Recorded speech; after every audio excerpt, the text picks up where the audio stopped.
veao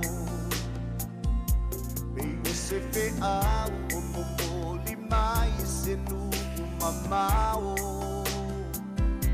Manatu ifo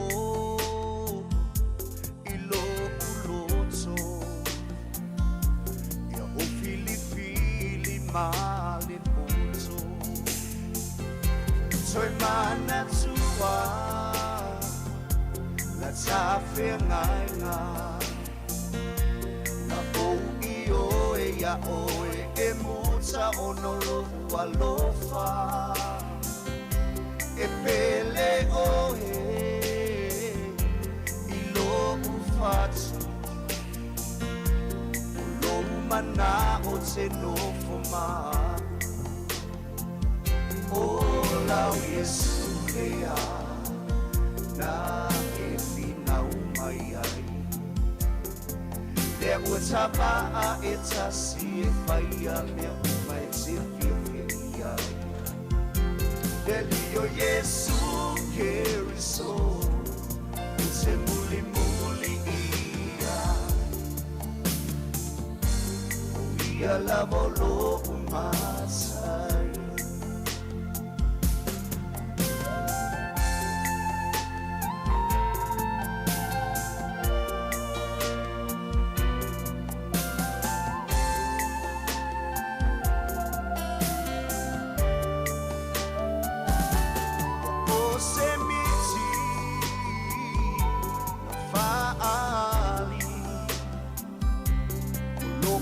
Ya Yesu ileta abilinga ole wili Mawalunga Hallelujah. 𝚟𝚒𝚍𝚎 Mato falo mo inale mamano la ufio ile mea nei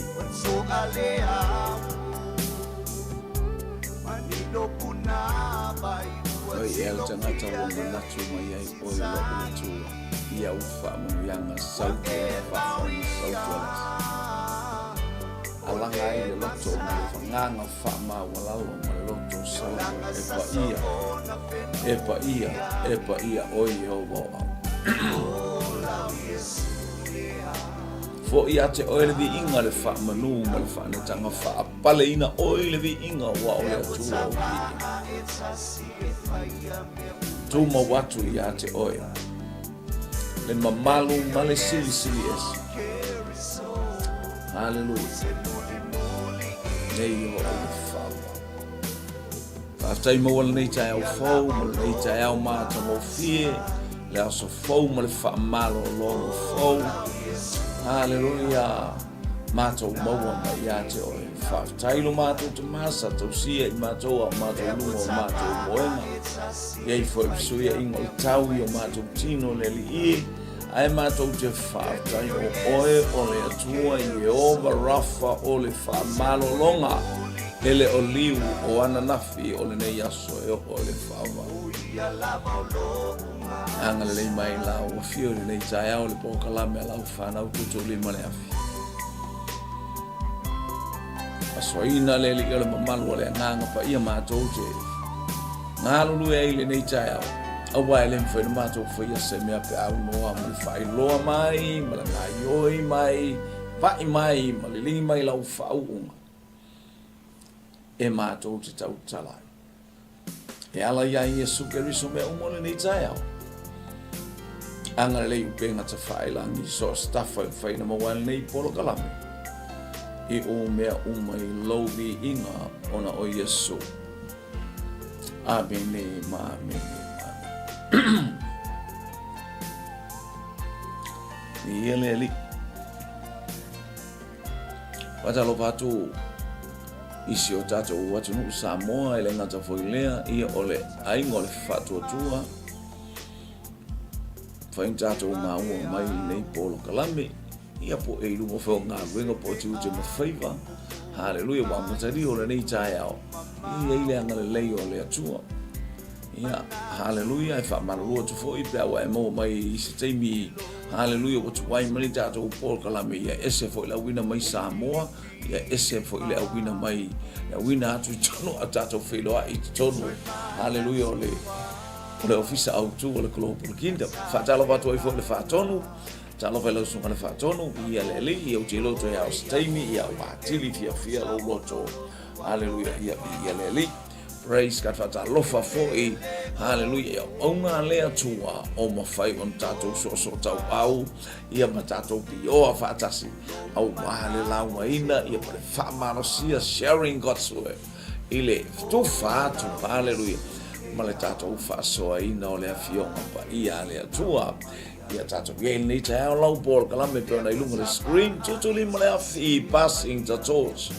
Hallelujah, tu watu i lo uso tu wana i le tasi ina i o tātou maua whamanuianga pēla peatu i ale awhina le mumai i ale li te whamawhana ai hallelujah, o le awhi lamba o le anganga paia praise God i ale li losi ai lo loto o te fia ai a o tai ai whamanuianga le atua ia le ngalei o le atua whatalo whatu fo i hallelujah lo ainga i Samoa ile ainga mai persepa i tiperia le ngata fo ilea hallelujah le kalesia hallelujah o le ola fo le lo fo noa i to noa mai telefo o te o fo patu nei ta o manuia le nga balanga fa tai ta poi fa tai talo i le praise God ia le atua i le anga le sisi le se fa so le atua dat po kala le tai au Tuutuulima le afi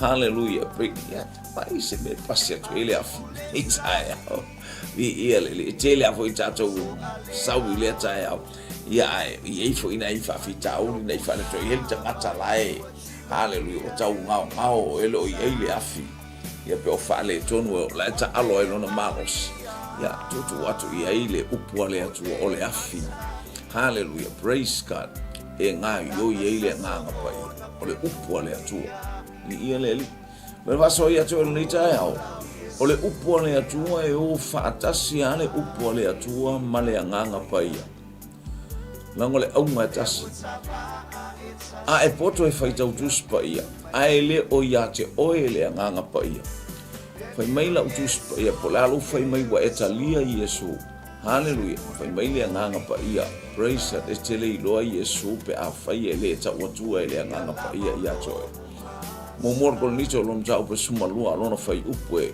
e to ni ia le li a fai ele fai lo atu ele nganga pa ia to o Yesu Keriso e te matua ele mana lamba ele mele mana na le alu ai le lotu mele te to anga ia i ma e alu ia te fo i mai a yo me mata tupa me ta to te fa Tuutuulima le afi o nga luenga le nganga pa ia o le upu le tu ta to te fa ta wina hallelujah o le nganga pa ia na te tatala ina o le mea lilo sana tia praise God ai tala mai lo soifua malo uola ona o le nganga pa ia o le feso ani mo tato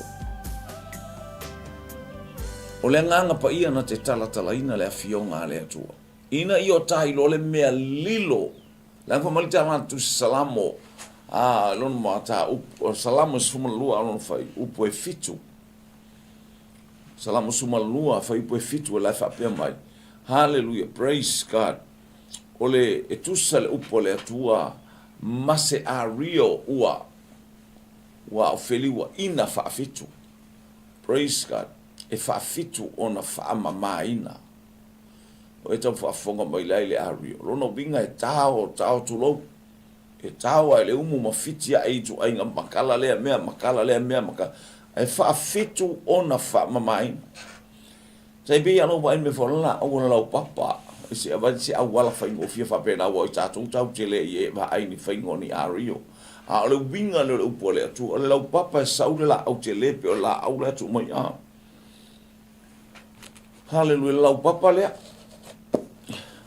o le o ngā la au lea o le a tipi ele e anu ai e mata ulia la ese le tau ole o le lua le faa ia nga ui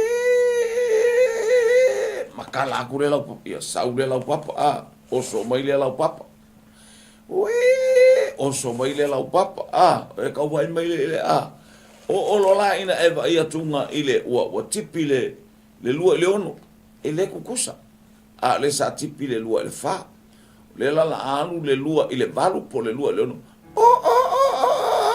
ke falo o ngore idi e ese fo le malo sianga o ina fa ni i tato va ai o i tama ila papa we kama fa lua tasi ton we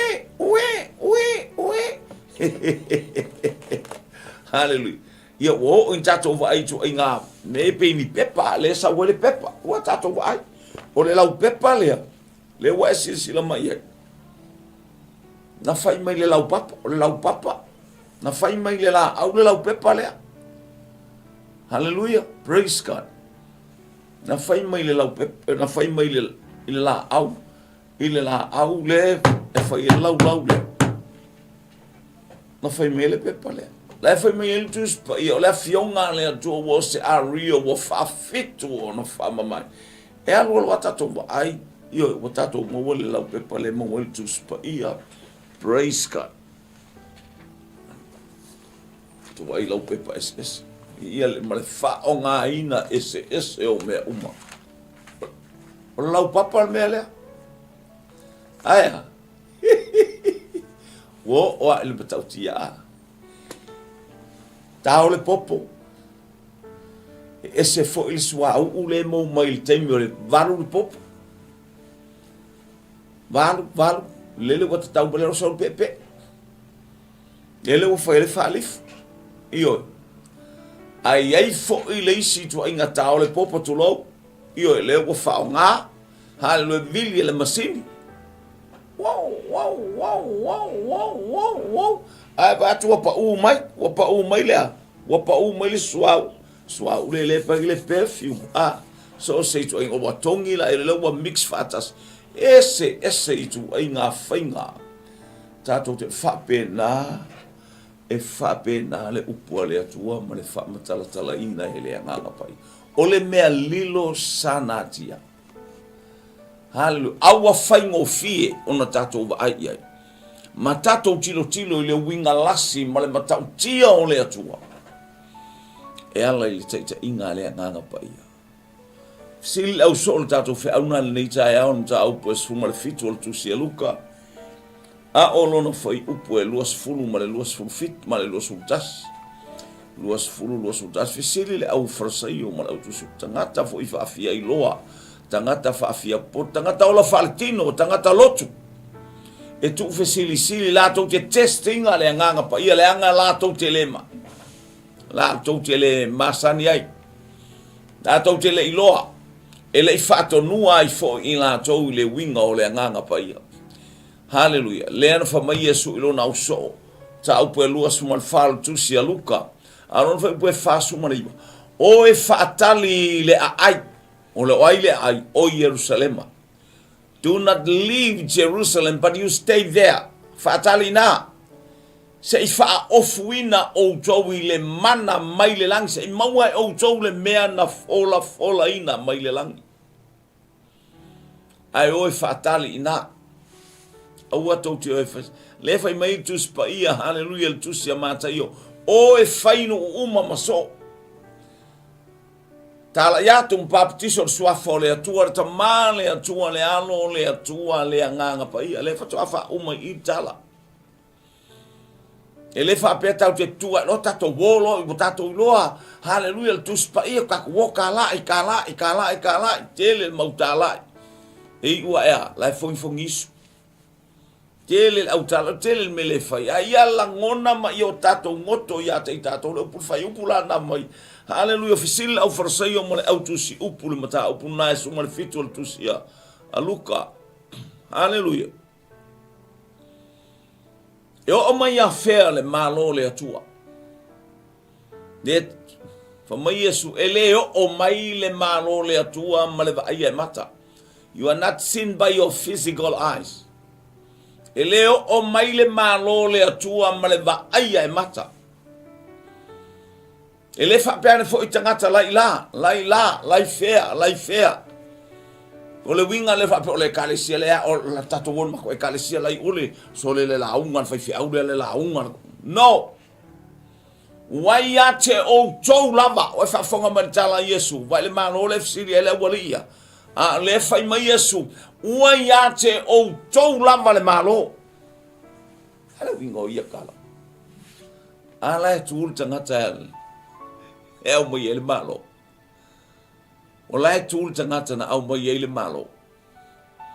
Lai tū ke riso o ia le malo sa whaatali. Hallelujah, au lele au wina mai. E mo mia e au wina mai le langi. Hallelujah, praise God ia tata. Wai ate au tau le malo. O lo tala noi Yesu ai le au wina mai le nganga pa ia le teimi lea. Ai le anga o ke riso o le founder lea o le au tū lea o le malo. Au mai ele malo. Ta upa sumar faul tu sia Ioane a olono fai upu. Hallelujah. Luas umaleono. Praise God. Ai mai a fio mai le nganga pa ia a wina mai le ta mai lo wingoa. Au mai lo ta mai lo wingoa o le fesoa soani. Hallelujah. Mo o jowi mea uma fai ta wa tusina. Sful fal tu sia a Ioane. Hallelujah. A olono fai upu e luas umaleono. Le nganga pa ia. O le malo na e au mai e tamai lo wingoa na fesili fo o Yesu foi ai le amata ina la na misiona fai mai le tala na valo mai ai le profeta o Isaia o ia lunga le nganga o le wo le aso na fol flaim ta upo e fal tu se luka lo na fai upo e fuma le valo o ia Yesu I tonu Nasareta I lo na nu mai wai lunga ya tea u le nganga o le nganga le malo le fatali ya Yesu le malo le na fio ifo hallelujah na amata ye Yesu la na tala inga na amata ye Yesu me uma o ye Yesu le vai yoritana o ba ai le fa pepe ano le lupe o le ata o le nganga pai male si ufonga mai le langiolo o watali pele lena o te fia ia te ia. Vi ia le li. Wo fisili le au forsai. O mai a fea le malo le atua. Praise God. A le utali Yesu. E o mai le. E le o mai le malo le atua. Malo titilo e yo matai. La e mafau fau tangata ia po le. Hallelujah le malo le na tau e ta vita. Le malo na ia ta vita na iai mea uma o le pule. Wafo ele fata tali le malo. O le keriso. Ia le li. O le mana onga leo le atua. O le mana onga leo le whiau le nei taeao. Tuutuulima le afi. Ia ei loa le malo. Wa leva na ia te tātou le malo. Nua afe tau sanga o mawai. Na land ai le malo lea. Praise God. Na land ai le malo le pe na fio I fai le malo le I lunga o le. Le afe au pito o lunga. Na ba ai I ai. Ma tilo I ai le lalo langi whamai pei o lau whai hafi. E mumu. Pei o le ata o mose na tilo mose I le la au tala. Mai atu mose ma tautia. Amene. Se mea winga ese I lana ba ai. O le afi na mumu. Na mu I le la au e le wha umatia wha pena uma al palasi ane o le afi o le anganga pa ia I le aso o Pentekoso. Na wha alia te whea wai o le au so e pe ia le muma ia le. Le muma ia le afi lele. E pe o le utino la e kala lima ia I afi ai sea o le wha au unga le anganga pa ia.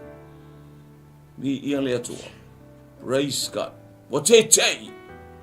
Aya tatalo ia o mai le malo. Le mana onga le io tato mau le malo le. Pa mai leva ai ai mata. Aya e tele faina e fa peato olai o le malo le olai o lai. So le kale pe o le winga tala le kale sia le mo kwa mkaukia. So le faila unga le no. Ele fa peane tangata fa pe na pe fa peane oka. Le poko le fai au le aka mai. Sole kamale sa a ongai fea sa ongai io ele se me fa pen malo le ioi o tuli vai te maua ile malo le ioi talia Yesu e fai mali I ma faola I lowo langa ona e maua le o le malo le e tate mon hallelujah le vaso ta va aia pele kirisimasi o le a e semea wa e maua wa e maua mai le kirisimasi hallelujah tele kirisimasi e vevesi kere kirisimasi na o taua mamisa kele kirisimasi e manatu ai pea misa ma vevesi ngai le vaisia le aso le kirisimasi o le mea lofa le ua au mai a le atu fa pe la va na lofa mai o le atu ai le lalang we ia au mai ai lo na lo pele to tasina ia le fano se tas fa to tua ia te tua ia te ina ia le fano se tasi e fatua tua ia te e malosi ale upula le fatua tua o le atana o faalutanga o fatua tua ale ise fatua tua e le fia mai le atua alfi au le tau moli ni tau ia tai loa mo ta malama hallelujah ile malo na te fa malama ina le wingo le kirisimasi le wingo le upo le atua le wingo le fe au moli le atua I lea taimi ma le tuasu I ele li praise God tele mena hallelujah le fio mai o le nganga pa le au tu le 𝚗𝗚𝗏𝗏 le afi o le nganga pa ina ia mafai ona tai loa hallelujah me lilo le malo le atua mai o ina I ta ua hallelujah ina io tafia fia e le auno e eiti ngā I ai whaingata e ai pua ngā I ai le aso le lei maso fita o aso manuia maso so e vale aia ia o tatu tu ile manuia o le atua I le atemi o mai a fea mano le atua le Yesu tale Yesu ele o mai le malo le atua ma le va aia mata a ua ia te o tou a la tal no Yesu ona o ia He is the provider. O ia na vatu wa ile malo le mai fea mai lona tama. O mai lo tatou tama o ile langi le malo I lo tatou wali I mo lo tatou faola. Wa pasi mai ia te tatou. Wa awina mai ia te tatou. Ine o tatou ngā lui o tatou loa mea lilo le malo le atua. Tatou te leilo se me pe awhai ele ise nganga pai. Po le alo wata mai le tu spai. O le hallelujah, praise God. Le matautia. Mana tu ali stala ali sfaifia. O sa onga e matautia le onga al faifia. Na onga I Amerika. Ya onga mawalunga tu spaia. A wate ilan faifia au le fatu le tangata ya te ia. La te oi whaalongolongo. Whaalongolongo le le ngla unga o le tala le al faifia au. Matala noa Whalongolongo le whaifia au e tala ai la unga le whawhine. O le whawhine. O le whawhine. O le whawhine le whalongo. Oka I le tala noa mai le whawhine I le ata o le anganga pai. Hallelujah. Praise God. Whamatalanga ma le au minga o le anganga pai. Wai uina whai loa mai le atua ia te ia matatala lona loto le atua. Ke lo le kala le whaifi au. Wanga le ilo. Anga ngai loa inga iai se mea whaapea. Anga ngai loa inga iai se mea whaapea ta o se anganga pa ia na te tatala mea uma. Ina ua au mai le atua ia te ia. Ele mai maua sanga kupe. Ele mai maua sanga kupe aluai e kokongi ai. Ona whailonga na totongi tutonui. I totonu o Amerika e te tele whailonga na whaiwhi. Anga kongi, ana totongi le tupe le a onga. Ua uma olana tala le oka anga ulo inga e le mai maua hau kupe ngo ualuai. Hallelujah. Pe ana o iloa iai se mea whapea ta ua o se nganga pa ia. Ma le ngai o inga, ma le whao ngā ina o i tato. O le mea lilo sana tia. Praise God. Hallelujah. Pa mei ta ala tus pa ia ma mawala tusia. Mua mua kolonito lom ta au pe lua. Pe maron fai pe fitu fai pe wa. O le mea lilo sana. Ai mātou te tau ta tala i le poto. Ele o le poto le nei lalolangi. A o le mea lilo sana tia ele atua. The hidden treasure of God. Hallelujah. Le poto lilo sana tia. Anai loa famila fai upu e valo mata upuane e lua alona fai upu e valo. Pe anai loa e ali i o le nei lalolangi se manula atu te le fasiotia Yesu. Kai ka whapa nga umara kala fai fi au bea. Se ango uloa inga i iai se me whapeta o se anganga pa ai. Se le mba i maua. E tei loa anai loa e tangata mali o le nei lalolangi. O ke riso le au lato te le. Ana lato i loa le poto lea. Lato te le fasiotia Yesu. E ke iloa oe anga e iloa le poto lea. Ana ta iloa le poto lilo lea fina ngalo i eile atua e ao ona tatu tuai. Ona tama aia. Hale o le poto fasoa mai ele nganga pa ia. Ka ke le koe misa i le loko. Ka ke le alu lea loko. Aisea e ke le o malama. O te le o malama. Ta te le o ma. Ana ta iloa o le tala le atus pa ia. Ana iloa e ali i o le nei lalolangi. Le se manula atou te le fasiotia ke riso. E whape nā fo i tā ua. O le ata te fasiotia ke riso i le tele o taimi a tā upu a tātou tala. Tātou te o i le lotu tātou te o e whaalongolongo. A o tala tātou te whaia ia tangata i lea tangata. E o i lunga o newspaper tangata uma le whai lunga newspaper mati. Facebook apia fōlinga lea e alu i le mea le whao ngāncham. Oka le loloku. Oka le whaikau kuspa ia. Oka le te tele. Hallelujah le whaalongononga ma mea e oi ave le loku. Hallelujah. Aya. Praise. O la kou wane le fasiokia Yesu ia la kou kala. O a mai oi.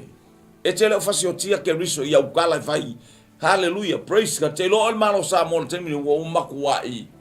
So hallelujah. Le maua stof e o ita i o tātou malo. Aisha i upu e lau atu e le media. E lau atu e tangata whaalongolongo. Tangata. Hallelujah. Praise God.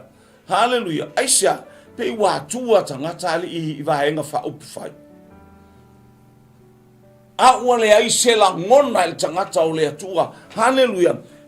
Ena te tū ai masiitia. Ona taitai siitia.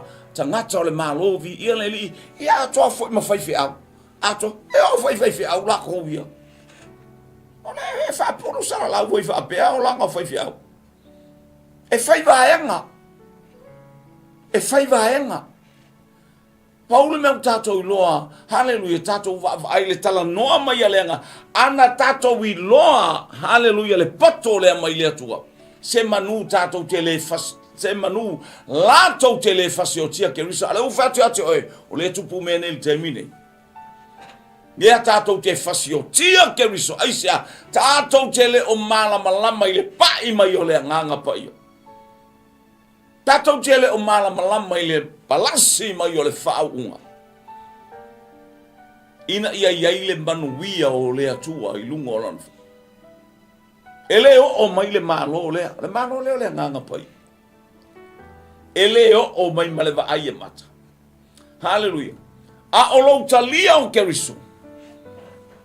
Ona nga i mai lea.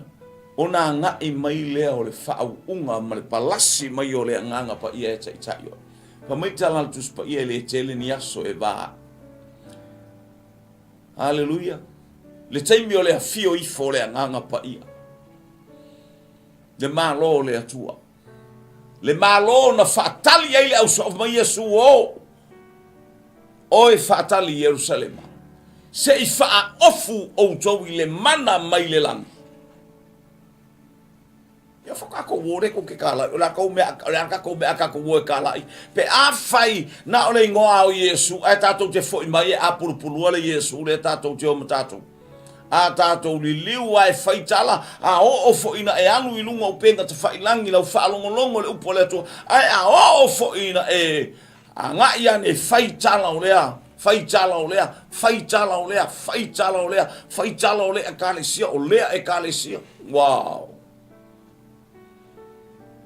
Se i wha o fuina o tau i tātou i le mana mai le lang. Hallelujah. Po mai Yesu i ona uso au tau tatalo. I au tau whapeane. E pa ia lo suafa. Si tia o suafa o le ata nao le vi inga i si tia o le atua i teimi uma. Si tia e pa ia lo suafa. Ia o mai lo malo let your kingdom come. Ia o mai lo malo. Ia whamanuia oe le nganga pa. Ia o mai le malo le nganga pa ia. Ina ia whaia lo fina ngalo le lalo lang le mele tātou te nonofo ai. Lea tātou te ngānu rue ai. Lea tātou te au nai. Tātou te nonofo ai mano tātou whanau. Ina ia whaia lo fina ngalo le lalo lang. E pei ona whaia i le langi.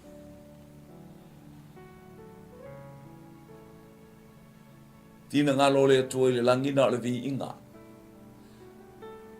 Mama amu. Mama mea uma. Hallelujah. Malama lama mea uma. Oli mea uma. Hallelujah. Ele ai se fete nai. Praise God. Ai manuia mea uma i le aya. Ia o mai lo malo. Ia whaia lo fina. Le fina ngalo lai whaile lang. Le mana o i le atua. Ia kako. Ia o mai le malo lea palasi mai lunga ia te oe. Pei ona tangia i o tāwita. E pei o le sawi heremoni. To toi fo i lunga maunga o siona. O ia i lau whamanu. Pei ona o ia i le whamanu ia le atu. Tātou te mo mia le palasi mai o le whaau unga lea le atu. Tātou te mau mia i o tātou maua le malo lea o tātou tā pena atu. Hallelujah. Ina i o tātou malama le lei. Hallelujah. I le wingo ke riso. I le wingo le matango fio ke riso. I le wingo le lale le o ke riso. O lea ea le mea uanga i mai e ke riso i le fale povi. Lea ea se awala ua sau e ke riso whanau i le fale povi. Lea le wingo o ia mea. Praise God. Whātua le upua le atua. O se a rio e whaafitu o na whaamamaina. Ke whaitau pēa. Aia, tātou te mo mia le anganga pa ia se i tala. Tātou te mo mia le anganga pa ia se i susue. Tātou te mo mia le anganga pa ia. Se ia na whaamanuia mai a te tātou. Te ro tele tātou tele ai mese se tātou te whaia. Nga le tātou tele lalolangi o mese se. Tātou te lalolangi. Praise God. A le mana onga le whamai paulo. Mātou te le lalolangi. A penga o mātou taua e le wha le lalolangi. E le wha le tino. E uina mātou sāwa vali le tino. E uina tātou iai le tino. Ai a wha a ofu tātou. O le ofu nana ofu e aua li ianga o whakarikani. Se i wha ofu ina o tau e le anganga pa ia. Wha pupula o tau mata. Ia le leila o tau vaai. Ia o tau ilo atu. Le tala Yesu keriso. Amu ia e loto mama. Lato te ilo atu le atua. Ia o tau vaai i le atua. Po ame ki ngā e iai. La ke ilo akua le atua. Totonu alau ahinga. Totonu alau whanau. E te vaai a le atua. Aisea mama. E mama. E te iloa fo yo oe mafua isi mea ia e tupu mai. Wa mea tupu mai tātou whāna. Wele te au tupu fua nisi o tele o mea. E au mai ele atua tātou whāna o te tofu tofu ai tātou. E au mai lau e kālesia to e tofu tofu ai oe. E au mai so lau ngā luenga e tofu tofu ai. O mea uma tātou te iai. E tofu tofu ina i tātou. E wa mai to ino i a kopo ole me fia tele ai pe a tofu tofu. maua i tātou i toftofonga ese. Oka, o le alu binga o le meo tofto. Tinga! Ai whamai peteru, aua tau te ofo i le toftofonga e pei o le afi. Mea o mai a kako. E tātou te lefa pe a tātou wolo, e le whaolotanga pe tātou te o. Hallelujah, i a keriso. O nā kwese lo leo. No, tātou te whitai ai se i whaai loa ai. Le mana tele o le atua i lunga ia te oi to tonu ia te i tātou. Te talo ia o mai lo malo. Ia whaia. Ale palasi mai le malo le o le anganga pa ia. Ma tā ale anga i fua mangalo. E te le ilo le mamalu, e te le ilo le sisili ese. E te le ilo le matango fia o le atu. Amen. O amea umana o ia keriso le taimi wa umana yelfa umana savali o ati nga o a upu o a tala tangata. Hallelujah. Na fai ia keriso. Aya. Ni ia leli. Oh, hallelujah. Na o sawe fai le fina ngalo lo tama. O mea umai e tau nao o ia tea. Praise God. Ni ia leli. Fai matou lotu fto a matal matou lotu. Ai to i ma al matou fale. Ale fale le fai ele lotu. Ele o se fale o le fale o le si a inga na o fomai. Hallelujah. E mauti o atu e fai a mata ele matou lotu. Fatu le tina le a pe ai fina ngaro mali. Fa mai le fai e se ma fale mauti no nofu ai. Fe atu te iloa la le fale le o te mana e fai sina fale faala ba. Fale faala ba. E tau aina fai ai aua nei toi e fai alo fale. Wa tiri, o fo ilal te me tu i ma ai e tangata. E tu i ma ale fale le ta ue matou o le matou fale lotu. Tu i ma a ma le fale o si a inga le sa mauti no no foi. Oka. Walanga i fa fole ka le sie ia tu pulanga fa ia tama. Tama manolosi, tama fai maso. Tama, ai, kakan. Ei, sa vali mai tonu. Sa vali mai tonu e ta e ilo ulu i fafo ina. Sa vali mai tonu. Ma fau fo i oe. Ma fau ele o tangata lanta o ai. O le atua lai fai e oe tau ai tatou pe mo i tatou mea i e fai. O lai fai i le nganga o le atua o e kau ai le porkalame le fai a fiu. Hallelujah. Ma le awali i le ua ngaso ia va aila i le to telo na tangata. Ua le ia mangisi. Le au kurioso i fafa. Hello? To tele tangata. Ioe, aisa elele leid whaalongo o fatu. Aua! Sa vale mai tonu o le fale. Ma fau tangata.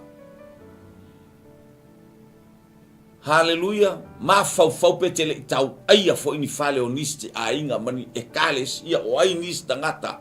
Hallelujah. Pe tele tau aia ini maa ai tasi sautongi o le loto tangata tasi sautala ai malepel ma fau o tangata le ua ui mai le atua le ua ngai mai le nganga pa ia se i au mai fa mai ki a kopo o le mea fia ai pe amaua i tātou i toftofonga ese. Au atou te ofo i toftofonga e pei o le afi o la pe te ruia. Ma fau ama e tango e faili me tauna e fai al taimi nei. O la ule tala na fai le atua ta ma whaaftai tele a mo le tau ainga o nei fale.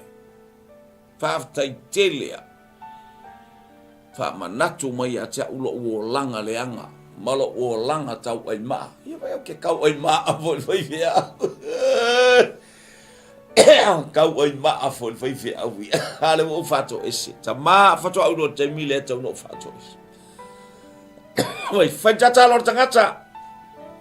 Awule no nofo e whaitata lor tangata ta ua tangata la tau ia. Pulala na tala whai a ta maa. Ta maa o lau tala le. Whaaftai tele a i tau ainga al fale. Whaaftai ia i la tau. O mai tau. Whaamanu ia atu i le uso. Sao nia e lau o fiola to. Whaamangano mai le au na e tū ngā ruenga. Whaamangano mai ia uta maa. Oa ulama le tangata a mio le anga. Mo au i loa i le pol nei ma le afiafe nei. Wa tau ai le matou fale lotu ono. o le matou wā mio lea. Sa matou tau aia fo I fale o isi tangata e wha mole o te tau tino I le afi nei o au le tangata mio leanga o au tangata tau oi fale. O le ua tau ai lo fale I taimi nei po le matou fale lotu. Wha mole. O te le mawhaia sa mea na. Ki loa oi. Ngā solo toa wale ai. Wai una faule es fale nasa o omo le fale. Wa mata na fau wa ele fale sa si fale lotu la e matou tau. Leko iai mas e fai al tangata ai fa maita ngal tu spaia. Fa uta ile ma moya le atua na te ave esele anga sala le la. Wa unei e ta wau ina iti. A oia e tupu pe.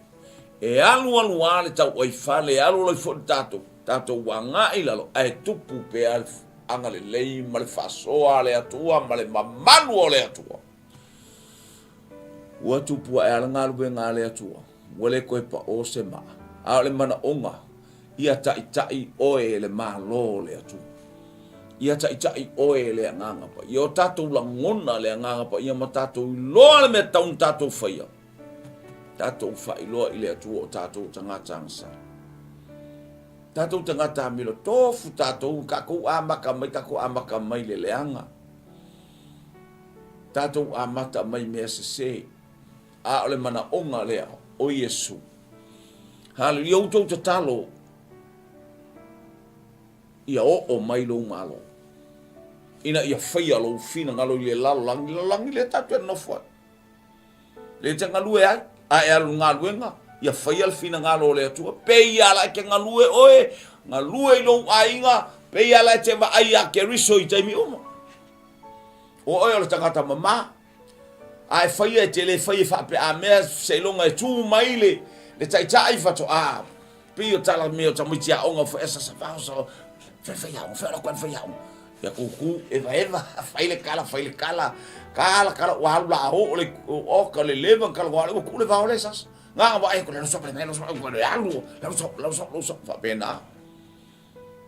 Wa pe to tele o tu funga a fa lungo le faila to ngaluenga. Io e fa pena un mole un ngalu ya. Ia le ele ngalu ele. Se ilonga le va inga tangata fato a. Ele o yai ele o la ngona le nganga pai. Di ia le ai ao o ina ela ngona. Praise God. Ia o mai lo ngalo le te fata lo te me te aru talai e te le e ke le aru kala iso poka ke aru kala iso waka mai. Hallelujah. O le tangata e lama la usavali atu lama le vai al tangata la o tangata fa alo. O le tangata ye ile atu po le ale le noa fa tau tuspa ia le tangata. E lama le vai al tangata e tua I lunga tangata failo na off. Ni ia le praise God. Ai anga I mai sauni. Ona lea. O le tala inga na vai ia te oi. Hallelujah. Ma ai lo wolanga ma sofa va ai lo wolanga fa le tun ai va ai. Wa sui oe le nganga pa ia. Fa pena man wi le loto le stangata tapua. Hallelujah. Le tala lea. Yesu. Tatalo. Ia o mai lo maloma ia faia lo fina ngalo I le lo lang. Te lo le malo si angole auso. Ele I kukulo I lunga le auso ina ua ma fio Yesu I le langi. Nana, era auso tatalo lo. Sa ili le o mai lo malo.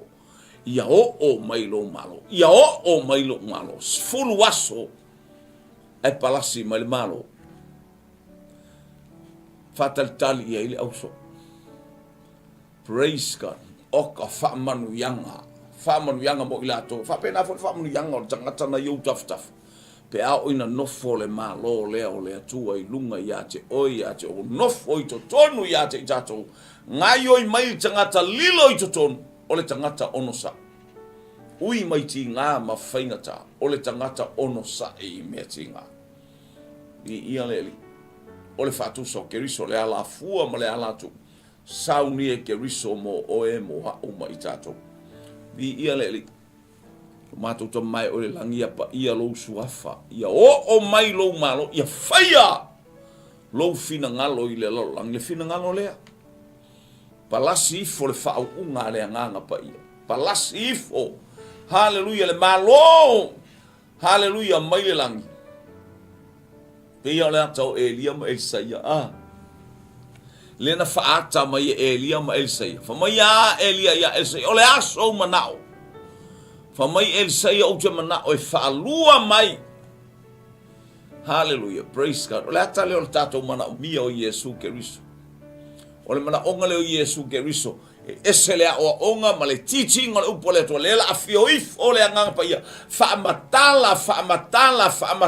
mea e lo faina o ia lo latou mafofau e latou tele i taofia latou tele o talitonu wina i latou va ai a o le tino a o le ua palasi ifo le anga pa ia wa fa'amanuia Elia ma Elisaia la le ua afio atu la uka mai le la ia la le ua alu haleluya Elia ile langi e pei o lana tala ia Elisaia ia faia ele atua pe a faita te ais wa awina Elia o le ata o Yesu Keriso wa sitia ile langi wa palasi ifo le ie le ofu o le profeta mea le na nau iai hallelujah le ata o le anganga pa ia walilingi fo ilunga le au na le atua walilingi fo wa mawal tamano Elsaia le ie na ia tilo iai o ngā yoi hallelujah le profeta hallelujah o Elia hallelujah so staminati maita wina o le mano si anga o iei fa manu yanga i le ofu le angore talale ale faisalamo hallelujah e pei o le suau una tafe ifo i lunga o le ulu o le os taulanga tafe mai le taimi o le faa unga tafe i le aba ai sau le tafe ifo muli tafe ifo i le ua o na ofu wanse pa ia i lo ofu wa ta vale wa halu a toi to tonu o lo ofu le manongi lea male sasala o le ata o le fa'au unga le atua praise wa palasi mai i lo tangata lilo wa palasi mai ya te oi wa fata ele lo tangata atoa hallelujah le tangata lilo lo tangata lilo i le fa'au unga le atua savali ai o te savali ai tate fia ai tate oli ele so po le fa be ka kele ya o pe ka ku kele ya o ka hallelujah betato tele yo ya o fai via pe ka wa no tele na o so via o e fai ka kala ele o fele a uma ba yo o ya Paulo lual ko litom ta o pe fa mai Paulo au ta ba tu o fesili mai fa mai po wow fo ani tu su fe na fa o ngai o fe mai Paulo o ya tu ta o tu fo ngame o to wala o tu si hallelujah ke lo anga e moli ma wai ka nga o fa manuia o le tusi o le atal na o le tusi le fai tau e tangata o e so se tasi mai Paulo o tau o la o tusi o tele i tusi ai le vai tusi ai na o tusi ai papa a ano o to loto o le alanga ruenga le nganga pai a wai ale tusi e fasioti po anga mau kusi po anga mau mea e ke o ki alanga o mea lalang Mokus pas MACCA o le a tapole WV o ai ko inga kusinga e ke oki ai esele manai hallelujah bai Paulo e ale tusi e fasioti o me manko wo marikula fongo ko ke oki ai e wale oki aya e ale tusi e fasioti ai ale anganga e faola i ale mo lual ko nito mata upe fao lon fai upe ono mal fitu ale tan no atu fai upu mo mal lu mal tonu mal o ya ko ba ko fo ngi kusia ki o ko o ko wa foi la o mai le au eleni mai kusio ko foi fe yo e manao ya fa ali atu ntu swa eleni sa ili le poto a o yutai sa ili se failonga Ole fa feng ba ko don fa ilonga o ka mai mai Yesu a fe o Yona. O Yona ale foloa o seia. Ye kele amen. Esel matautia o le atua. Esel silsili esel. Esele ofo ngia o. Yo o mai a fe al malo. Lo wainga. Talia ke riso e fai mali I ma faola I lo wola. Te mire fia I fole nganga pa I lunga le au so le ata o le malo. Wa tu ina mai e fai e ngā ruenga lea. Ngā luenga le tala noa ai tangata e toa tele ai maise le au whai ngā luenga. Hallelujah o le au wharasai o le au tusi upu. Le au sato kai o ai le ngata I lea o toi I ina. Ma le au whai taulanga ma le au ostaulanga. Wala tau wā ai. O tangata lea o oina. O tangata whaiwhaiwa. Tangata lea o oina. Ai sama ai o feoa I makeriso. Amini. Amini. Ai tau tala atu tangata. Tangata lea o oina I. O le mengang makwa ke I konga. Sia. O le poto lilo sana tia. O le ngā ruenga lea nganga pa ia na tō mai. E ala I le suafo Yesu keriso. Hallelujah. Praise God. Ele to mai se loku. Hallelujah. O le loku a oki ai. Pa fa kia ka o le loku. O le mapo loku I o kako. Hallelujah. Kele alu se alo fatu noa, kele alu se Pentecosto, kele alu se Assembly of God, kele alu I so se loku. What are mainline churches? Kele alu ai. Loku umanga ave kako ilea. Ave kako se ori. Ai ame tato ile langi male ola fa ile tangata e ngoa ya Yesu Kristo. Ale lotu. Yo mo kele foi. O mako ngamo mo I Samoa. O mako we yo mako kaya o akaya. Wa bingo ngame. E ke mo se ola fa ile me. E ke mau ai se ola fa ia me. Talia Kristo ilo loto. Ele o lo iloa. Tato iloa uba ele ai se kanga kele iloa Kristo. Hallelujah. Ito tonu ai o Samoa ele ai se tangata na tele iloa Yesu. Ole mana onga. Talia Yesu ilo loto. Ma e fato tua. Leanga o talia foi. O tele o tangata fa mai wo talia Yesu. Leanga o hamio. Kalia Yesu le ai Kalia Yesu o le tala lea. Ne ia vele sa rotonga. Ma mai leia le. Mio he. Praise God. Ki Apollo ya kako. Amen. Praise God. Io e maua mai tato. O mai tato talia Yesu. Telefo e kare si ho me na talia o Yesu. Nga alme fa purusa lau ke. Po le alme ke faya au e talia Yesu. No wainga. Lafa mai le profeta. O alafa mai le apostolo. Le olanga nga le pua ai alu e. E alu ai alu ko fulo pala. Ai imsa ko faka ele ai ko fulo pala. Pei ole uli wa fo ile pua inga tangata wa talia Yesu ai ko fo. A o ila to uma na talia oia. Mali upu sautua. Ma fa to ole ola kanga nga ole fa tanga na. Ale aila se fa to. Fa mai tu se e peru masani e tato. Ele fia mai le tu. Tangata umana fa lo e peru sumal tasi. Tangata na fa to le ale oti na oti ai o atu langa na o ai. A o lo lato fa to na lato talia I me o mai au aposto. Hallelujah. Palasia e ole nganga pa ifo le nganga pa ia. Tula e ole ata ole malo wali lingi mai. E te maua le nā malo ina wa e talia Keriso.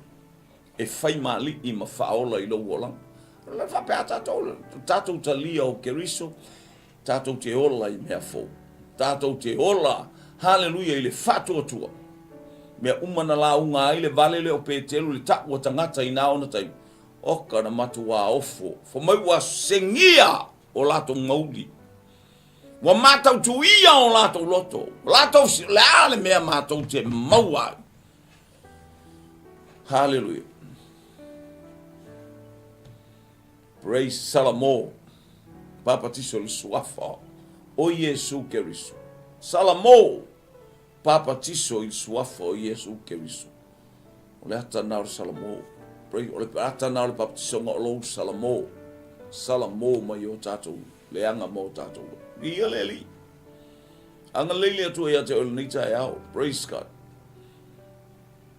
Peo o mai a fea le malo le atu. Le fatu Yesu ele o mai malevai o matalo ainga. Hallelujah. Praise God. Ele o mai malo. La wai ate oe. Ai mai se la le taimi na le au apostolo. Ma le taimi au farasai. Ele iyo o mai se nganga pa ia le taimi. A ele ia fio Yesu i le lang. Ia tala noa Yesu. Wai ate o tau lama. Ale koke le alanga o le tu Yesu. Le awina bai ele nga o ia.